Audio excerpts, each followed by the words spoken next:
¿Qué tal? Buenas noches. Siguiendo esta serie de videos, vamos a continuar con aquello que nos quedó pendiente sobre neurosis y psicosis.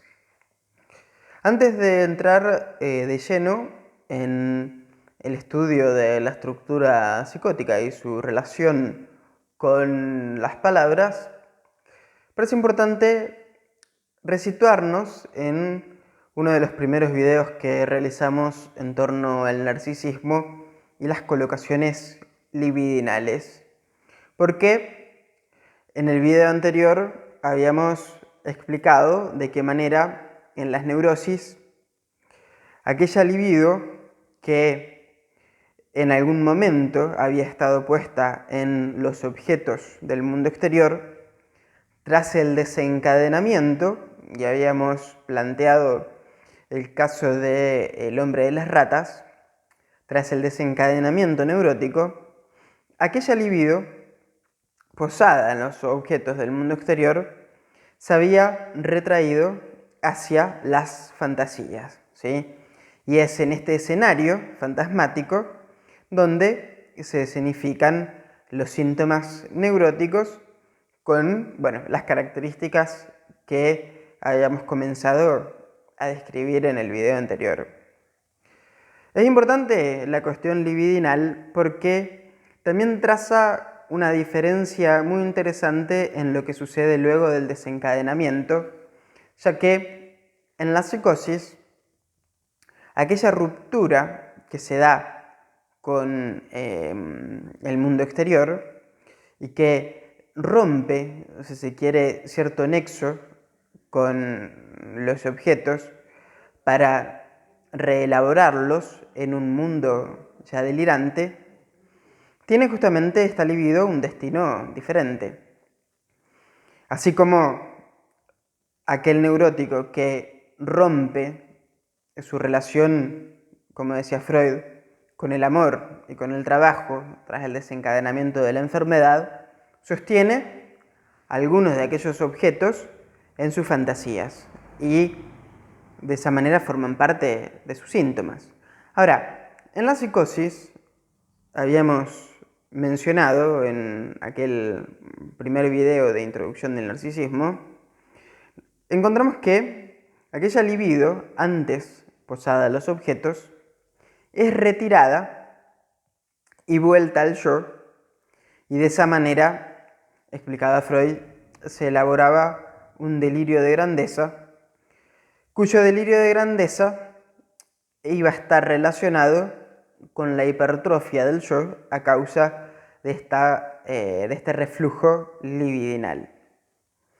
Una vez que este yo hipertrofiado busca, por así decir, una salida hacia la reinvestidura del mundo, comienza aquel proceso que Freud llamaba intento de cura o delirio. El delirio es algo fundamental en la psicosis porque si no, la persona poco a poco empieza a empeorar y en el peor de los casos puede quedar en un estado catatónico, es decir, un estado de dureza, donde se pierde todo tipo de nexo con algún mundo posible. En cambio, el delirio tiene esta capacidad restitutiva, es decir, una posibilidad de reescenificar el mundo ya de otra manera. Freud lo decía con una neorealidad, es decir, una nueva realidad. Como estábamos trabajando en el seminario 3 de Lacan, que todos sabrán, su título es La psicosis, pareció importante detenernos en la presentación de enfermos que se menciona en esta clase, porque creo que tiene todas las características de poder ver cómo trabaja la estructura psicótica con estas neorealidades. Ya habíamos situado por qué decíamos que en las neurosis es el propio mensaje lo que vuelve de forma invertida. Ahora vamos a ver cómo en la psicosis es en el delirio auditivo el propio mensaje idéntico el que retorna. Así que Lacan toma este caso de su presentación de enfermos, donde relata que entrevista a una joven que vivía con su madre y compartían un delirio de dos, donde todos otros participantes del mundo habían quedado rechazados. Estas dos mujeres vivían en un barrio que tenía una casa próxima, habitada por una chica que, en el decir de esta paciente, solía recibir a un muchacho que evidentemente sería su novio. De alguna manera, estas dos mujeres comienzan a ver de manera un poco extraña a esta vecina y a sentir cierta incomodidad con la presencia de este hombre en la casa de al lado. Esta joven relata que hasta el momento en el cual la vecina se había vuelto muy invasiva, muy insistente con las visitas, bueno, al parecer hasta ese momento no había quedado en un lugar de conflicto, sino que el conflicto con esta vecina empieza a suceder al momento en que se empiezan a reiterar sus visitas, y es de esta manera que también ingresa este personaje masculino. También relata Lacan que la joven en cuestión, la paciente que entrevistaba, antes de haber tenido esta relación con su madre, había estado en un noviazgo con un hombre con el cual no le había ido para nada bien, y esta joven menciona que su exnovio le había dicho que la iba a cortar en pedazos. Desde aquel momento, ella, es decir, la joven entrevistada por Lacan, y su madre, rompen todo tipo de relación con hombres y se reducen a este mundo de a dos. Esta vecina, que en un principio simplemente estaba en la casa de al lado y poco a poco comenzó a frecuentarlas, con la simple presencia empezó a convertirse en un objeto un poco perturbador para esta relación libidinal que tenían madre e hija, ¿no? Esto que Castoriadis quiso llamarle una mónada psíquica, ¿no? Que, bueno, no tiene tanto que ver con lo que Lacan describe, pero bueno, me surgió este concepto. Retomemos. La vecina se volvía muy invasiva y en un momento, dice esta joven entrevistada por Lacan, vamos a llamarle Elisa, que de repente el novio de la vecina le dice algo. Y esto que le dice le causa mucho malestar y cierto rechazo. No se lo quiere contar a Lacan. Pero bueno, reconoce que ella, Elisa, le habría dicho a este muchacho algo cuando él pasaba. Esto que ella le dice es: vengo del fiambrero. El fiambrero es aquella persona que se encarga de hacer embutidos, es decir, cortar los animales, las vacas y los chanchos principalmente, y volverlo fiambres. Ella le dice, vengo del fiambrero. Lacan le menciona, a modo de interpretación, que pareciera que hay dando vuelta algo que tiene que ver con lo puerco o con lo cochino. Y la joven, bueno, esquiva un poco la cuestión y continúa hablando. Es importante hacer un pequeño paréntesis acá, que Lacan dice que si bien su movimiento fue acertado en torno a lo que apuntaba este decir, no es conveniente tal vez en un funcionamiento de este tipo, una estructura que funciona con 3 patas, hacer una interpretación al modo de las neurosis, ¿no? Donde, como habíamos explicado en el video anterior, se introduce la posibilidad de la sustitución y la metáfora, ¿no? Donde venir del fiambrero podría tener algo que ver con ser cortada a pedazos o ser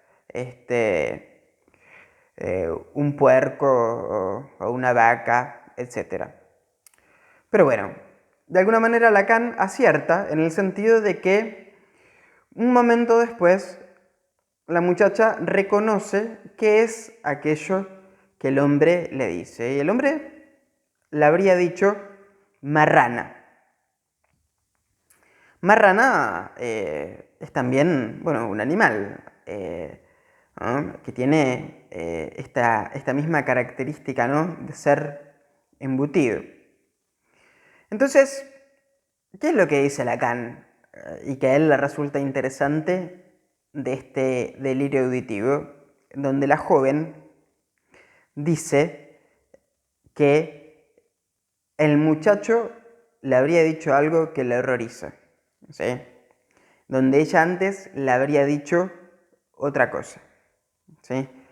Pero esto que ella le dice es lo mismo que le rebota, ¿no? Vengo del fiambrero y ella escucha marrana. Entonces, acá es interesante cómo se ve que en el delirio auditivo, donde este hombre no articuló sus cuerdas vocales para decir algo, posiblemente tampoco pasaba por ahí, pero ella escucha que él le dice marrana. Y luego a posteriori agrega haberle dicho algo, ¿no? Que, bueno, finalmente tiene que ver con lo que él le articula. Es decir, como dice Lacan, yo, cuerpo disyecto, cortado en pedazos, vengo del fiambrero, soy una marrana. Acá encontramos un funcionamiento completamente distinto al que se articula en el caso del hombre de las ratas y nos lleva a un trabajo diferente en el cual uno comienza a situar qué lugar tiene Elisa en este delirio donde presenta, ¿sí?, en esta figura especular, el vecino, alguien que le dice algo que ella le habría dicho anteriormente, ¿sí? Fíjense que no es como si en el caso de las neurosis uno dijera, oh, estoy lleno, y otro le preguntara, ¿no querés un poco más que hay? Bueno, tráeme un poco más. ¿Ah? Fíjense cómo esto hace una diferencia clínica fundamental que nos permite situarnos frente a la estructura para poder trabajar, porque no es muy recomendable, en el caso de trabajar una estructura que no tiene posibilidades de hacer metáfora, que no tiene un dominio de los dobles sentidos, hacer un chiste, o al menos hacer ciertos chistes que sí se pueden hacer en el campo neurótico, donde un chiste, una metáfora, un dicho, puede tener la capacidad de hacer existir una posición subjetiva, sea a modo interpretativo o al modo de una construcción. En el caso de la psicosis, Lacan dice, bueno, hay una metáfora, pero esta metáfora es delirante. Entonces, la posición que se toma es siempre una posición de delirio frente a este doble sentido, ¿no? Como por ejemplo, uno podría preguntarle a esta joven Elisa, ¿me estás tomando el pelo? Y ella podría contestar mirándose su mano, no, no te estoy tomando el pelo.